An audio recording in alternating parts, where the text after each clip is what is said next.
ชาติเอามาลงถวายความเคารพต่อหน้าพระบรมฉายาลักษณ์พระบาทสมเด็จเจ้าอยู่หัว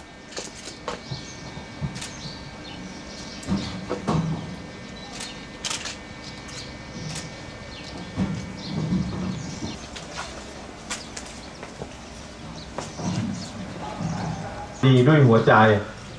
ซึ่งเป็นโครงการที่พระบาทพระวชิรเกล้าเจ้าอยู่หัวพัชรสุธาพิมลลักษณ์พระบรมราชินีสำคัญปรากฏในราชกิจจานุเบกษาว่ามีพระบรมราชโองการโปรดเกล้าโปรดกระหม่อมเป็นจำนวนมากยังขาดแคลนบุคลากรผู้ต้องขังถือเป็นหน้าที่สำคัญของกรมราชทัณฑ์ในการที่จะได้มีสุขภาพสมบูรณ์ทั้งกายและใจเพื่อได้อย่างมีคุณภาพโดยจะพระราชทานความช่วยเหลือในเรื่องการจัดหาอุปกรณ์พระราชทานที่ยิ่งใหญ่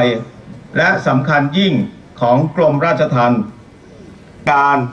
ประสบนิกรชาวไทยทุกหมู่เหล่าที่ได้มาชุมนุมกันเพื่อชาติศาสตร์กษัตริย์เราทำความดีเพื่อชาติศาสตร์กษัตริย์เฮ้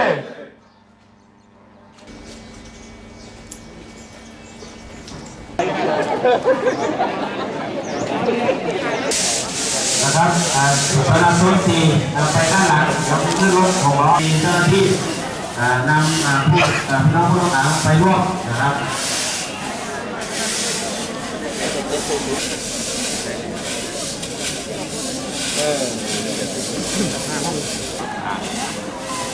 สำนักงานจังหวัดนะครับใครอยู่น้ำนะครับแล้วก็อย่างน้ำเริ่ม